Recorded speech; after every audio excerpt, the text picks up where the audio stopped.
Welcome to citizens pulse. నేను మీ రాజేష్. ప్రస్తుతం తెలంగాణలో సీఎం రేవంత్ రెడ్డి మూసీకి సంబంధించినటువంటి రిజర్వేషను, అట్లాగే బాపు సరోవర్ ఎప్పుడైతే ఈ ప్రాజెక్ట్స్ యుద్ధ ప్రాతిపదికన టేకప్ చేసి మధు పార్క్ రిడ్జ్, లంగరౌస్లో ఉన్నటువంటి మధు పార్క్ రిడ్జ్కి పెద్ద ఎత్తున అక్కడ ఉన్నటువంటి 450 కుటుంబాలని రోడ్డున వేస్తున్నటువంటి నేపథ్యంలో, భూసేకరణ చేస్తున్నటువంటి నేపథ్యంలో ఒక్కసారిగా గతం నుంచి కూడా గత కొంతకాలంగా ఆరోపణలు ఉన్నాయి. శ్రీ ఆదిత్య బిల్డర్కి సంబంధించినటువంటి వ్యాంటేజ్కి సంబంధించినటువంటి ఈ యొక్క భారీ భవనం, అంటే పెద్ద ఎత్తున నిర్మిస్తున్నటువంటి భవనం గతంలో తీవ్రస్థాయిలో వివాదాల్లో ఉన్నటువంటి నేపథ్యం, గత కొంతకాలంగా తీవ్రస్థాయిలో వివాదాలు అయితే ఖచ్చితంగా ఈ ఆదిత్య వ్యాంటేజ్ మీద ఉంది. సో ఈ నేపథ్యంలో ఇప్పుడు మరొకసారి మళ్ళీ తెర మీదకి వస్తున్నటువంటి నేపథ్యం, అంటే అక్కడ రెసిడెంట్స్తో మనం స్పష్టంగా మాట్లాడినటువంటి నేపథ్యంలో వాళ్ళందరూ ఒకటే చెప్తున్నారు, మాది బఫర్ జోన్ అని ఇవాళ మూసీకి సంబంధించి మాకు నోటీసులు ఇస్తున్నారు, బాగానే ఉంది. మరి ఇవాళ ప్రభుత్వం రోజుకో పూటకొకటి ప్రకటన చేస్తూ ఉన్నారు. మరి ఆదిత్య వ్యాంటేజ్ పరిస్థితి ఏంటి? మరి ప్రభుత్వానికైనా, ఇక్కడ ఉన్నటువంటి హైడ్రా రంగనాథ్ గారికైనా, లేదు అంటే ప్రభుత్వ అధికారులకైనా మూసీ రిజర్వేషన్లో భాగంగా ఇవాళ ప్రభుత్వానికి ఆదిత్య వ్యాంటేజ్ ఎందుకు కనిపించట్లేదు?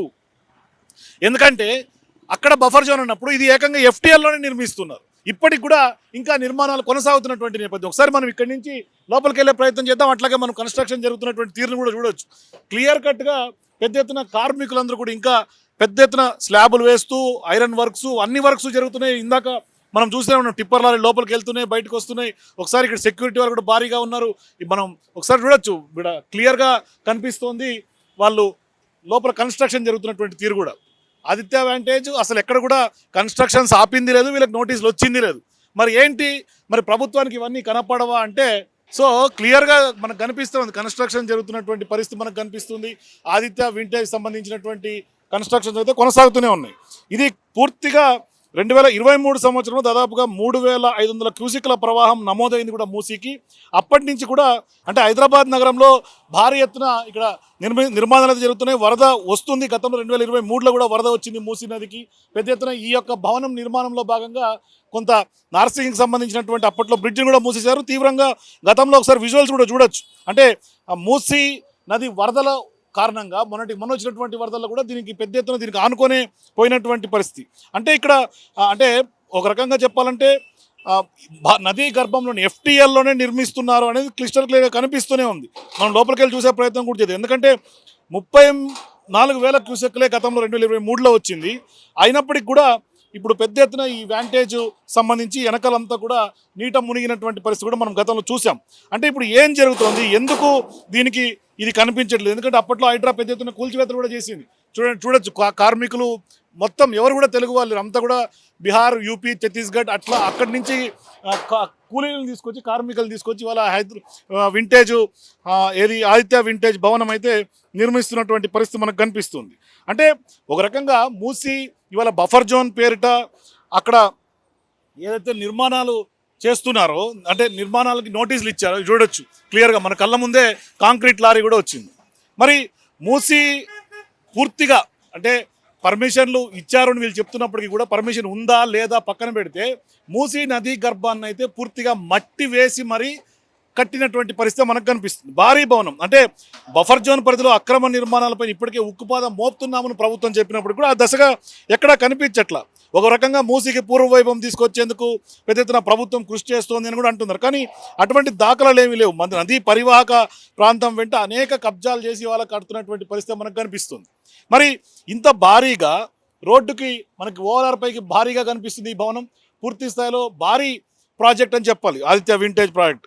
మరి ఇవాళ లక్షల ఇల్లు కోల్పోతున్నటువంటి పరిస్థితి కనిపిస్తుంది మూసీ రిజర్వేషన్ భాగంగా. మరి సామాన్యులు, మధ్యతరగతి వాళ్ళందరూ కూడా ఇవాళ బిల్డింగులు కూలిపోతున్నటువంటి నేపథ్యంలో, వాళ్ళకి నోటీసులు ఇచ్చి భూసేకరణ చేస్తున్నటువంటి నేపథ్యంలో ఇరిగేషన్ అధికారులకు కానీ, లేదంటే ప్రభుత్వ పెద్దలకు కానీ, ప్రభుత్వాలకు కానీ ఎందుకు ఇది కనిపించట్లేదు, ఈ భవనం ఎందుకు కనిపించట్లేదు, ఎందుకు దీనికి నోటీసులు ఇవ్వట్లేదు, ఎందుకు ఇంకా నిర్మాణం కొనసాగిస్తున్నారు అనేదే $1 మిలియన్ క్వశ్చన్. అంటే జీవో 311 కూడా దీంట్లో ఉల్లంఘన ఉన్నాయి అంటూ కూడా చాలామంది స్థానికుల నుంచి కూడా వినిపిస్తున్నటువంటి మాట. మరి మూసీ పునరుజ్జీవ ప్రాజెక్టులో భాగంగా ఇవాళ ముఖ్యమంత్రి రేవంత్ రెడ్డి గారు ప్రభుత్వం మూసీ పొడవున కూడా దాదాపుగా 55 కిలోమీటర్ల మేర దాదాపుగా వేల లక్షల కట్టడాలు ఇవాళ గుర్తించింది అనేది మనకి అందుతున్నటువంటి సమాచారం, జరుగుతున్నటువంటి చర్చ కూడా. మరి మూసీకి నది ఇరువైపులా భారీ స్థాయిలో 50 మీటర్ల వరకు బఫర్ జోన్ కింద నిర్మాణాలు తొలగించాలని కూడా ఇప్పటికే ప్రభుత్వం పూనుకుంది. మరి ఇవాళ మూసి నడిబొడ్డులో కట్టినటువంటి ఈ బిల్డింగ్ పరిస్థితి ఏంటి? స్టిల్ ఇంకా కన్స్ట్రక్షన్ కొనసాగుతూనే ఉంది. ఇవి ఎందుకు కనిపించట్లేదు ప్రభుత్వానికి? ఎందుకంటే ఇప్పుడు 5,000 కోట్లతో భారీగా బాపు సరోవర్ నిర్మిస్తున్నాము అంటే పెద్ద ఎత్తున బాపు సరోవర్ నిర్మించట్లేదు, మేము బాపు ఘాట్ మీదే బాపు సరోవర్ నిర్మిస్తున్నాము, మరోవైపు ఇది మేము బఫర్ జోన్ కింద ఇచ్చాము అంటూ కూడా మధు పార్క్ రిడ్జ్కి సంబంధించినటువంటి అపార్ట్మెంట్కి నోటీసులు ఇచ్చారు.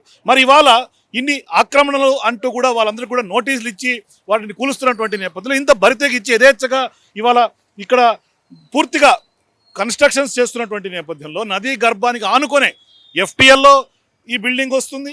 ఎఫ్టీఎల్ ఆనుకొని ఇది 50 మీటర్ లోపే ఉంది కదా, మరి ఇది బఫర్ జోన్లోకి రాదా? మరి ఎందుకు దీనికి పర్మిషన్లు ఇస్తున్నారు?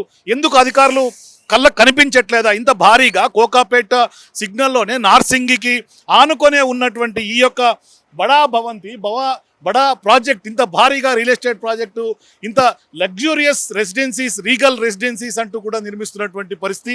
6,500 నుంచి 13,500 ఎస్ఎఫ్టీ అంటూ కూడా కోకాపేటలో పెద్ద ఎత్తున భవనం ఇక్కడ బోర్డులు వెలుస్తున్నాయి. మరోవైపు మార్కెటింగ్ పనిచేస్తోంది, సేల్స్ అండ్ మార్కెటింగ్ ఆఫీస్లో స్టాఫ్ ఉన్నారు. అట్లాగే కాంక్రీట్ లారీలు కూడా భారీగా ఇవాళ మనం మీడియా ఇక్కడికి వచ్చాము కాబట్టి లారీలు కూడా బయట ఆపేస్తున్నటువంటి పరిస్థితి. ఇక్కడ చూసుకోవచ్చు లారీలను బయట ఆపేసినటువంటి పరిస్థితి. గేట్ తీసే పరిస్థితి లేదు. గేట్ తీస్తే మనం లోపల విజువల్ షూట్ చేస్తామని, లేదంటే మనం లోపలికి ప్రవేశిస్తామని వాళ్ళని బయట ఆపేసినటువంటి పరిస్థితి. ఒకసారి ఎందుకు లారీలు లోపలికి వెళ్ళట్లేదు? లోపల వర్క్స్ జరుగుతూ ఉన్నాయి, మరి ఎందుకు వెళ్ళట్లేదు? ఎందుకు పంపించ క్యూ లారీ ఇधर रुक दिया, अंदर छोड़ो ना लारी इसको, आपका लारी है ना, क्यों भाई लारी नहीं छोड़े अंदर को? वो लारी बाहर क्यों? हाँ क्यों नहीं अंदर छोड़ रहे? उसको अंदर छोड़ो, जाएगा अंदर। हम लोग जाएंगे, छोड़ो, हम लोग जाएंगे, छोड़ो ना। नहीं गेट अभी नहीं खुलेगा सर। क्यों? लंच का हाँ? टाइम, लंच का टाइम हुआ, लंच का टाइम हुआ।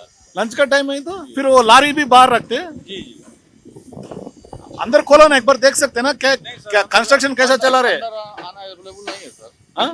अंदर आना अभी अवेलेबल नहीं है। क्यों अभी गेट ओपन ही खुला था ना, अभी नहीं गेट क्लोज है सर। अब ओपन करो ना, एक बार देख सकते हैं ना कैसा कंस्ट्रक्शन हो रहा है, क्या चल रहा है। एक बार अंदर निकालो, एक बार निकालो भाई। नहीं साहब अभी कुछ नहीं होता, निकालो भाई। ఇది పరిస్థితి. గేట్లు మీడియా వచ్చిందని చెప్పి గేట్లు బంద్ చేసినటువంటి పరిస్థితి. చూద్దాం ఒకసారి మూసీలో ఎట్లా కన్స్ట్రక్షన్స్ జరుగుతున్నాయి. మరి మధు పార్క్ రిడ్జ్కి భూసేకరణకు పెద్ద ఎత్తున ప్రభుత్వం నోటీసులు ఇచ్చి అది బఫర్ జోన్లో ఉందని చెప్తున్నారు. మరి ఇది బఫర్ జోన్లోకి రాదా? ఎఫ్టీఎల్లో నిర్మిస్తున్నటువంటి ఈ భవనానికి మరి రూల్స్ అతిక్రమించి కట్టినటువంటి నేపథ్యంలో రూల్స్ ఎందుకు ఆదిత్య వ్యాంటేజ్కి వర్తించవో ఒకసారి మనం చూసే ప్రయత్నం చేద్దాం. మూసీ నడిబొడ్డున ఉన్నాం. ఏదైతే ఆదిత్య వ్యాంటేజ్కి సంబంధించినటువంటి బిల్డింగ్ నిర్మాణం జరుగుతుందో దానికి ఆనుకొని ఉన్నటువంటి మూసీలోనే మనం ఉన్నాం. ఇక్కడ చూసుకోవచ్చు మూసీ మనకి ధారలాగా ఎగువ నుంచి వస్తున్నటువంటి మురికి కూపం. ఒక రకంగా చెప్పాలంటే అనంతగిరిలో పుట్టి ఈసా మూసీగా పుట్టినటువంటి మూసీ నది ఇవాళ మొత్తం అన్ని డ్రైనేజ్ వాటర్ లాగా, డ్రైనేజ్ నాలా లాగానే ప్రవహిస్తున్నటువంటి తీరుగా కనిపిస్తుంది. సో ఇదే మూసీని ఆనుకొని అక్కడ మూసీని ఆనుకొని వరకు కూడా ఆదిత్య వ్యాంటేజ్ సంబంధించినటువంటి కాంపౌండ్ వాళ్ళు కూడా మనం చూస్తూ ఉన్నాం. మరోవైపు ఆదిత్య వ్యాంటేజ్ బిల్డింగ్ సంబంధించి దాని డెబ్రిస్ అంటే ఏదైతే దాంట్లో వచ్చే బిల్డింగ్ వేస్టేజ్ అట్లాగే నిర్మాణం యొక్క వేస్టేజ్ అంతా కూడా ఈ కాంపౌండ్కే ఆనుకొని వేసినటువంటి పరిస్థితి. రేపు పొద్దునే ఫ్యూచర్లో ఎవరు చూడని సందర్భంగా ఈ కాంపౌండ్ మొత్తం కూలదోసి ఆ చెత్త అంతా మూసీలోకి కలిపేసి రివర్ బెడ్ అంతా కూడా ఆక్యుపై చేసే పరిస్థితి ఉంటుంది. ఇప్పటికే రివర్ బెడ్ కి మొత్తం కూడా మనం గతంలో గూగుల్ మ్యాప్స్ కనుక ఒకసారి చూస్తే క్లియర్ కట్ గా మనకు అర్థమవుతుంది ఎట్లా నదీ గర్భాన్ని వీళ్ళు కబ్జా చేశారు, ఏ విధంగా మట్టి పోసి కబ్జా చేసి కడుతున్నారని స్పష్టంగా అర్థమవుతుంది. సో ఇట్లా మూసీకి సంబంధించినటువంటి గొంతు పిసికేశారు ఆదిత్య బిల్డర్స్ అని చెప్పుకోవచ్చు. అయినప్పటికీ కూడా ఇవాళ హెచ్ఎండి అధికారులు కానీ, హైడ్రా అధికారులు కానీ, ప్రభుత్వంలో ఉన్నటువంటి పెద్దలు కానీ లేకుంటే వీళ్ళంతా చోద్యం చూస్తున్నారు. మరి ఇవాళ భూసేకరణ పేరుతో 2012కు ముందు నిర్మించినటువంటి ఏదైతే మధు పార్క్ రిడ్జ్ ఉందో మరి వాళ్ళ తర్వాత ఇప్పుడు రూల్స్ మార్చి బఫర్ జోన్ అంటూ వచ్చినటువంటి ఈ కొత్త రూల్స్ నిబంధనలు వర్తించినప్పటికి కూడా వర్తిస్తుంది అంటూ కూడా భూసేకరణకి ప్రభుత్వం పూనుకుంటున్నటువంటి నేపథ్యంలో మరి ఇవాళ ఇక్కడ నిర్మిస్తున్నటువంటి వ్యాంటేజ్కి సంబంధించినటువంటి బిల్డింగ్ పరిస్థితి ఏంటి, మరి మూసీ ఒడ్డున మూసీ గర్భంలో నిర్మిస్తున్నటువంటి దాని పరిస్థితి ఏంటి? ఎందుకంటే మూసీ వరదలు పెద్దగా ఎప్పుడో 70లో 80లో వచ్చినాయని వింటమే, కానీ ఇవాళ రీసెంట్ గా 2023లో మూసీ పెద్ద ఎత్తున ఉధృతంగా ప్రవహించినటువంటి నేపథ్యంలో మరి ఇవాళ ఆదిత్య వింటేజ్కి సంబంధించి ఎందుకు పూర్తిగా నిర్లక్ష్యంగా ఇవాళ ప్రభుత్వం వ్యవహరిస్తోంది? ఎందుకంటే ఇవాళ మూసి పునర్జీవం పోయాలి అంటూ కూడా చెప్తున్నటువంటి నేపథ్యంలో మరి ఆదిత్య బిల్డర్స్ ఇంత భారీ స్థాయిలో బహుళ అంతస్తులు ఇక్కడ భారీగా నిర్మిస్తున్నటువంటి నేపథ్యంలో, ఇంత భారీ భవనం నిర్మిస్తున్నటువంటి నేపథ్యంలో పెద్ద ఎత్తున ఆరోపణలు ఇవాళ మొత్తం హైదరాబాద్ లో ఉన్నటువంటి చాలా మంది ఇవాళ ఆరోపణలు చేస్తున్నప్పటికి కూడా సోషల్ మీడియాలో పెద్ద దుమారమే రేగుతుంది. అయినప్పటికీ కూడా ఎక్కడ ప్రభుత్వానికి చీమ కుట్టినట్టు కూడా లేదు. మరోవైపు ఆదిత్య డెవలపర్స్ పైన ఎందుకు నోటీసులు ఇవ్వట్లేదు? మరి ఇది బఫర్ జోన్ లేక రాదా? ఎందుకంటే FTL లో నదీ గర్భంలో కబ్జా చేసి మరీ కడుతున్నటువంటి నేపథ్యంలో మరి FTL లో ఉంటేనే నిబంధనలు తుంగలో తొక్కినప్పటికి కూడా ప్రభుత్వం కనిపించకుండా పోతే జీవో 111 కూడా ఉల్లంఘనలు చేసినటువంటి నేపథ్యంలో మరి ఎందుకు మూసీ పునర్జీవ ప్రాజెక్ట్ కింద ఈ యొక్క కన్స్ట్రక్షన్స్ ని వర్క్ ని ఎందుకు ఆపట్లేదు? గతంలో ఇదే బిల్డింగ్ కి కన్స్ట్రక్షన్ జరుగుతున్నటువంటి నేపథ్యంలో రంగనాథ్ గారు పెద్ద ఎత్తున 2-3 సార్లు వచ్చారు, HMD అధికారులు వచ్చారు. అధికారులు వచ్చినప్పటికి కూడా ఎందుకు నిర్లక్ష్య వైఖరి? మరి రేవంత్ రెడ్డి గారు ఎందుకు చూసి చూడనట్టుగా దీన్ని వదిలేస్తున్నారు? ఆదిత్య వ్యాంటేజ్ బిల్డింగ్ ని ఎందుకు వదిలేస్తున్నారు? మరి ఇక్కడ మనకు స్పష్టంగా ఇంత క్లియర్ గా కనిపిస్తోంది మూసీ ప్రవహిస్తోంది. మూసీ ఇంకా చిన్న దారలాగానే ఉంది. మూసీ ఉధృతంగా వస్తే ఖచ్చితంగా ఇవాళ దీనికి ఆనుకొనే ఉన్న అది మూసి ఇక్కడ ఇది దారిలాగా వెళ్ళి కలుస్తోంది. పెద్ద మూసి అటు వెనక్కి వస్తోంది. ఇది ఇటువైపు నుంచి ఇంకొక దారలాగా వచ్చి మురికి కూపంలోకి కలుస్తున్నటువంటి పరిస్థితి, అదే మూసిలోకి కలుస్తున్నటువంటి పరిస్థితి. పెద్ద మూసి అనేది అక్కడ ఉంది. మనం దాంట్లో కూడా ఇన్డెప్త్ గా వెళ్ళి చూసే ప్రయత్నం చేద్దాం. కానీ ఇట్లా పాయలుగా వచ్చినటువంటిది అంతా కూడా ఇవాళ మూసిలోకి కలుస్తున్నటువంటి నేపథ్యం. మరోవైపు నదీ గర్భాన్ని కూడా ఆక్యుపై చేసి కడుతున్నప్పటికీ కూడా మరి రేవంత్ రెడ్డి ప్రభుత్వం, కాంగ్రెస్ పార్టీ ప్రభుత్వం ఎందుకు పట్టినట్టుగా వ్యవహరిస్తుంది? ఆదిత్య బిల్డర్స్ ఎందుకు అనేది ప్రధానమైనటువంటి ప్రశ్న. అయితే ఈ ప్రశ్న ఉన్నటువంటి నేపథ్యంలో మరి రేవంత్ రెడ్డి గారు, ఈ బిల్డర్ కోటిరెడ్డి గారు ఏమన్నా ఏంటి వాళ్ళిద్దరి మధ్య ఉన్నటువంటి లాలూచి ఏంటి అంటే కోటిరెడ్డి గారు కాబట్టి ఇవాళ దీన్ని ఆపుతున్నటువంటి పరిస్థితి. మరి ఎందుకు కన్స్ట్రక్షన్ జరుగుతోంది? మరి ఎందుకు కన్స్ట్రక్షన్ ఆగట్లేదు? మరి మధుపార్క్ రెడ్డి ఎప్పుడో 10-12 ఏళ్ల క్రితం కట్టినటువంటి బిల్డింగ్లు ఏళ్ల తరబడి 2012 కంటే ముందు, 12 తర్వాత వచ్చినటువంటి బఫర్ జోన్ ఇవంతా రూల్స్ కంటే ముందే 2009-10లో కట్టినటువంటి ఉమ్మడి ఆంధ్రప్రదేశ్ లో కట్టినటువంటి బిల్డింగ్ ఇవాళ భూసేకరణలో భాగంగా బఫర్ జోన్ అని చెప్తున్నటువంటి నేపథ్యంలో మరి ఇంకా కడుతున్నటువంటి ఈ బిల్డింగ్ బఫర్ జోన్ లేక రాదా? మరి ఇది నదీ గర్భంలో లేదా అని క్వశ్చన్ చేస్తున్నారు. మరి చూద్దాం, ఒకసారి ఇంకా డెప్త్ కి మూసీ లోపలికి కూడా వెళ్లే ప్రయత్నం చేద్దాం. సో ఆదిత్య వింటేజ్ బిల్డింగ్ ని మనం చూస్తున్నాం. మనం మూసీ పరివాహక మూసీ రివర్ బెడ్ లోనే మనం కూడా ఉన్నాం. కానీ ఇక్కడ మూసీని చూస్తే మొత్తం అనంతగిరి నుంచి వస్తున్నటువంటి మూసీ మనకి ఇట్లా ఎగువ నుంచి వస్తుంది, మూసీ ఇట్లా దిగువకి వెళ్తుంది. ఇక్కడ చూసుకుంటే మనం నార్సింగ్ నుంచి ఇదే మూసీ ఇవాళ అట్నుంచి వచ్చినటువంటి మూసీ ఇట్లా నేరుగా నార్సింగ్కి వైపు నుంచి వెళ్ళిపోతుంది. అక్కడ మనకు కనిపిస్తుంది నార్సింగ్ పోలీస్ స్టేషన్, అట్లాగే అవుటర్ రింగ్ రోడ్డు, ఆ బ్రిడ్జ్ కింద నుంచి వెళ్ళిపోతుంది. మనం రీసెంట్ గా వచ్చినటువంటి వర్షాలకి 2023లో కానీ 2024లో కానీ అక్కడ ఆ ఫ్లైఓవర్ ఆనుకొని మూసి ప్రవహించింది. ఆనాడు ఫ్లైఓవర్ ఆనుకొని ప్రవహించినటువంటి మూసి ఇక్కడ దాకా మొత్తం ఈ ఆదిత్య వ్యాంటేజ్ బిల్డింగ్ పార్కింగ్ లేక నీళ్ళు వచ్చినాయి. అట్లాగే ఈ రివర్ బెడ్ మొత్తం వాటర్ ఫ్లో అయినటువంటి పరిస్థితి. అయితే ఇక్కడ వాటర్ ఫ్లో ఒకసారి మనం చూస్తే ఈ యొక్క ప్రహారీ గోడలన్నింటి పైన కూడా పోయినటువంటి పరిస్థితి. అయితే ఇవాళ మూసీ రిజర్వేషన్ పేరు మీద ప్రభుత్వం పెద్ద ఎత్తున కార్యాచరణ తీసుకొని 1000 కోట్లు ఇవాళ టూరిజం ప్రాజెక్ట్ గా దీన్ని తయారు చేయాలి అని లక్ష్యంతో వస్తున్నటువంటి రేవంత్ రెడ్డి గారు ముందు ఈ కోకాపేట నుంచి వచ్చే డ్రైనేజీలని మూసీలోకి ఆపాల్సినటువంటి అవసరం ఉంది. ఇక్కడ చూసుకోవచ్చు, ఆయన గతంలో ఒకసారి స్పీచ్లు చెప్పాడు. ఉస్మాన్ సాగర్, ఆ సాగర్లు మొత్తం అన్ని కూడా నీళ్లతో మొత్తం డ్రైనేజ్ వాటర్తో మురికి కూపాగా నిండిపోతుంది, ఫామ్ హౌస్ నుంచి వస్తున్నటువంటి డ్రైనేజ్ అన్నాడు. కానీ ఇవాళ నిజంగానే కోకాపేట నుంచి వస్తున్నటువంటి డ్రైనేజ్ అంతా కూడా మూసీలో కలుస్తుంది. లిటరల్ గా మన కళ్ళ ముందు కనిపిస్తుంది. ముందు వీటిని ఆపాలి కదా. మూసీ రిజర్వేషన్ లో భాగంగా పర్యావరణవేత్తలు మొత్తుకునేది కూడా ఇదే. ముందు మూసీలోకి వచ్చే వ్యర్థాలను ఆపాలి. మూసీలోకి వస్తున్నటువంటి ఇండస్ట్రియల్ వేస్ట్ ని, అట్లాగే డొమెస్టిక్ వేస్ట్ ని, డొమెస్టిక్ సూయేజ్ వాటర్ ని, వీటిని ఆపకుండా అట్లాగే ఇక్కడ ఆదిత్య వింటేజ్ బిల్డింగ్ చూడొచ్చు, మొత్తం రివర్ బెడ్ మొత్తం కబ్జా చేసేసి రివర్ బెడ్ మొత్తం ఆ చెత్త చెదారాలతో నింపేసి మొత్తం మట్టి నింపుకుంటా ఒక వైపు నుంచి వస్తుంటే ఇది నదీ గర్భంలోనే కనిపిస్తోంది కదా. మరి ఇది నదీ గర్భంలోకి రావట్లేదా? బఫర్ జోన్ లోకి రావట్లేదా? మరి ఇక్కడ ఇదే మూసీలో ఇన్ని ఆవులు, ఇన్ని మొత్తం బర్రెలన్నీ కూడా మేస్తా ఉన్నాయి. ఈ డ్రైనేజీ కంపులో ఉన్నటువంటి ఈ యొక్క గడ్డిని మేస్తున్నటువంటి ఆవులు, బర్రెలు, వీటినిచ్చే పాలని హైదరాబాద్ ప్రజలు తాగుతున్నారు. లేకుంటే ఇక్కడ బస్తీ వాసులైనా లేకుంటే స్థానికంగా ఉన్నటువంటి నార్సింగ్ ప్రజలైనా కూడా ఈ పాలు తాగుతున్నారు. అంటే మరి నిజంగానే మొత్తం విషపూరితమైనటువంటి పాలను మనం తాగుతున్నాం. మరి ఎప్పుడైతే నల్గొండలో కూరగాయలు పండిస్తే ఆ కూరగాయలు తిని మనం అనారోగ్యం పాలవుతున్నాము. మరి ఈ పాలు తాగినా అదే పరిస్థితి కదా.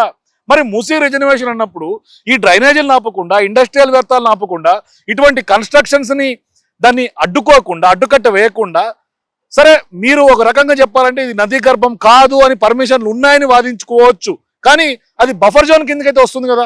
మూసీని ఆనుకొనే కడుతున్నారు కదా, మూసీ నదీ గర్భాన్ని వీళ్ళే మట్టితో నింపారు కదా. ఇదంతా కూడా మనకు కనిపిస్తుంది ఇండస్ట్రియల్ వేస్ట్ కానీ అక్కడ సిమెంట్ వేస్ట్ కాంక్రీట్ వేస్ట్ ఆ చెత్త చెదరం అంతా మనకు కనిపిస్తుంది. మొత్తం ఆ కాంపౌండ్ మించి వేశారు కదా, రేపు పొద్దునే మొత్తం అది దొబ్బేస్తారు. తర్వాత మూసీలో వర్షాల్లో మొన్న వచ్చినటువంటి పారినటువంటి వర్షాల నీళ్లు మనకి ఎక్కడ దాకా పారింది కూడా క్లియర్గా అక్కడ చూడండి. అక్కడ అంతా చెత్త చెదారం అంతా అక్కడ కొట్టుకుపోయి ఆ యొక్క ఫెన్సింగ్లకి ఆనుకొని ఉన్నటువంటి పరిస్థితి. మరి ఆ ఫెన్సింగ్ల దాకా నీళ్ళు వచ్చినాయి అంటే మరి ఆ రివర్ బెడ్ని ఆనుకొనే ఉన్నట్టుగానే కదా. కనీసం 5 మీటర్లు 2 మీటర్ల గ్యాప్ కూడా లేదే మూసీకి అది. మరి ఈ వ్యాంటేజ్ బిల్డింగ్ మరి ఇది బఫర్ జోన్ కిందికి రాదా లేకుంటే ఎఫ్టీఎల్లో లేదా అనేది వాళ్ళ మధుపార్క్ రిడ్జ్ వాస్తవం కూడా ఆందోళన పడుతున్నటువంటి నేపథ్యం. మరోవైపు ఈ మూసి ఇట్లా స్ట్రైట్ గా వెళ్తే నార్సింగ్ పోలీస్ స్టేషన్ అటు ఆ ఫ్లైఓవర్ పక్కన నుంచి వెళ్తే అక్కడ ఉన్నటువంటి యాక్యురేట్ బిల్డింగ్ అయినా లేకుంటే ఆ ల్యాన్సమ్ అన్న బిల్డింగ్ అయినా ఇవన్నీ కూడా కనిపిస్తున్నాయి కదా. ఒకవైపు ఇండస్ట్రియల్ ఇక్కడ ఇదే మూసి నడిబొట్టున అక్కడ చూసుకోవచ్చు సిమెంట్ కి సంబంధించినటువంటి ఆ జేఎస్డబ్ల్యూ కాంక్రీట్ కి సంబంధించినటువంటి అక్కడ ఇండస్ట్రీ లాగా ఏర్పాటు చేసుకున్నారు. మరి అక్కడ కూడా కన్స్ట్రక్షన్ జరుగుతోంది. ఇవన్నీ మూసి నది పరివాహక ప్రాంతాల్లో ఉన్నవే కదా. ఎప్పుడో ఏళ్ల క్రితం కట్టినటువంటి మధుపార్క్ రిడ్జ్కి ఇవాళ భూసేకరణ కింద బఫర్ జోన్ అని నోటిఫికేషన్ ఇచ్చినటువంటి రేవంత్ రెడ్డి గారు వీటిని ఎందుకు అడ్డుకట్ట వేయలేకపోతున్నారు, వీటిని ఎందుకు ఆపలేకపోతున్నారు అనేది ప్రధానమైనటువంటి ప్రశ్న. మరి ఈ యొక్క ప్రశ్నలకి కనీసం ప్రభుత్వం దగ్గర సమాధానం ఉందా అంటే అది కూడా $1 మిలియన్ క్వశ్చన్. ఒకసారి మనం ఇంకా డెప్త్కి వెళ్ళి చూసే ప్రయత్నం చేద్దాం. ఇక్కడ గతంలో కూడా వర్షాలు వచ్చిన సందర్భంగా ఇక్కడ దాకా నీళ్లు ప్రవహించాయి అని చెప్పి స్థానికులు చెప్తున్నారు. మరి ఇది అటువైపు నుంచి వస్తున్నటువంటి మూసి ఇది మొత్తం ఇట్లా దిగువకు పారుతోంది. ఇదే మూసి ఇదే మురికి నీళ్లు మురికి కాలువ నీళ్లు అటు అత్తాపూర్ నుంచి మొదలుకుంటే ఎల్బీ నగర్ నుంచి అటు హుస్సేన్ సాగర్ వరకు కూడా వెళ్లే పరిస్థితి ఉంది. మరి ఇంత క్లియర్ కట్ గా అవుట్ రేట్ గా కనిపిస్తున్నటువంటి మూసీని ఇక్కడ వ్యాంటేజ్ బిల్డింగ్ ని ఎందుకు అడ్డుకట్ట వేయలేకపోతున్నారు రేవంత్ రెడ్డి ప్రభుత్వం అనేదే ఇక్కడ అందరూ డిమాండ్ చేస్తున్నటువంటి నేపథ్యం. కానీ రేవంత్ రెడ్డి సర్కార్కి అయితే మాత్రం ఏమీ కనిపించట్లేదు, చోద్యం చూస్తున్నటువంటి పరిస్థితి మనకు కనిపిస్తుంది. ఇక్కడ మూసీ మొత్తం ఒక మురికి కూప, అసలు నిలబడుకునే పరిస్థితి లేదు, ఒక్క నిమిషం కూడా నిలబడుకునే పరిస్థితి లేదు మూసీలు. అయినప్పటికీ కూడా మరి శుద్ధి చేయాలి అని అందరూ అంటున్నారు, కానీ ఈ శుద్ధి జరగాలి కదా. ఈ యొక్క సూయేజ్ వాటర్ ఆపాలి, ఇండస్ట్రియల్ వేస్ట్ ఆపాలి. అవాపకుండా బిల్డింగ్లు కులగొట్టి భూసేకరణ చేసి బాపు సరోవర్లో బాపు విగ్రహం కడతాం, బాపు ఘాట్లో పెద్ద ఎత్తున మేము 5,000 కోట్లు కాదు ఫేజ్ 1కి మాత్రం 5,000 కోట్లు కేవలం 80 కోట్లని వాళ్ళ మళ్ళీ మాట మార్చింది ప్రభుత్వం. అంటే ప్రజల నుంచి వ్యతిరేకత వ్యక్తం అవుతున్నప్పుడు కూడా మేము పడింది ఒక కొత్త లఘువు అని చెప్పుకునే ప్రయత్నం చేస్తూ ఉన్నారు. కేవలం 80 కోట్లతోనే విగ్రహం కడతామని. అసలు 80 కోట్లతో విగ్రహం పెట్టే వదిలే 80 కోట్లతో ముందు దీన్ని బాగు చేయండి, ప్రజల ఆరోగ్యాలను బాగుపడతాయి కదా. ఇవి కోకాపేట నుంచి వస్తున్నటువంటి ఈ సూయేజ్ వాటర్ని దాన్ని డైవర్ట్ చేయండి, సూయేజ్ వాటర్ మేనేజ్మెంట్ సిస్టమ్ని తీసుకురండి, ఎస్టీపీ ప్లాంట్లను ఆపరేట్ చేయండి, కొత్త ఎస్టీపీ ప్లాంట్లను ఏర్పాటు చేయండి. ఇవి కాకుండా ఇట్లా కొత్తగా కట్టే బిల్డింగ్లన్నా నియంత్రించండి. 2012 కంటే ముందు కట్టిన భవనాలను కూల్చడం కంటే కూడా 2021, 22, 23లో నుంచి నిర్మిస్తున్నటువంటి ఇప్పుడు ప్రజెంట్ నిర్మిస్తున్నటువంటి ఈ భవనాలని కదా మీరు ఆపాల్సింది. ఇది ఆపకుండా ఇవి సూయేజ్ వాటర్ లేకుంటే డ్రైనేజ్ వ్యర్థాలను ఆపకుండా మేము మధుపార్క్ రిడ్జ్లో 10 ఏళ్ల నుంచి 15 ఏళ్ల నుంచి ఉన్నటువంటి వాళ్ళని కూడా బిల్డింగ్లు కులదోస్తాం భూసేకరణ పేరుతో అంటే ఇది ఎక్కడి ప్రజాపాలన, ఏం జరుగుతుంది తెలంగాణలో అనేది అర్థం కానటువంటి పరిస్థితి. ఆఖరికి మేధావులు ఉన్నటువంటి బిల్డింగ్లని ఇవాళ కూల్చేస్తారా, మేధావులకి నోట్లో మాట్లాడినటువంటి నేపథ్యం. సో ఇప్పుడు అక్కడ ఎగువ నుంచి వస్తున్నటువంటి మూసిని చూసాం, అలా వంపు తిరిగి వచ్చినటువంటి మూసి ఇలా నేరుగా ఈ వ్యాంటేజ్ ఏదైతే ఆదిత్య బిల్డర్స్ నిర్మిస్తున్నటువంటి ఈ వ్యాంటేజ్ పక్క నుంచే వెళ్తున్నటువంటి పరిస్థితి చూసాం. సో మొత్తం మీద మూసి నదీ గర్భంలోనే ఉన్నట్టుగా కనిపిస్తుంది ఖచ్చితంగా. అయినప్పటికీ కూడా వీళ్ళైతే పర్మిషన్లు ఉన్నాయి అని బుకాయిస్తున్నారు, అధికారులు చోద్యం చూస్తున్నారు. మరి ఇవాళ మధుపార్క్ రిడ్జ్లో భూసేకరణ పేరుతో పెద్ద ఎత్తున అక్కడ పూర్తిగా ఖాళీ చేయాలని 450 కుటుంబాలని రోడ్డుకి ఈడుస్తున్నటువంటి రేవంత్ రెడ్డి ప్రభుత్వం ఇవాళ ఈ వ్యాంటేజ్కి సంబంధించి ఏం చెప్తారు, మరి ఇక్కడ ఈ బిల్డర్లు రేవంత్ రెడ్డి ప్రభుత్వం ఏం కుమ్మక్కైంది, ఎందుకు ఇంకా కన్స్ట్రక్షన్స్ కొనసాగుతూ ఉన్నాయి? మీరు కూడా మీ అభిప్రాయాలు కింద కామెంట్స్ తెలియజేయండి. For more videos please watch citizens pulse.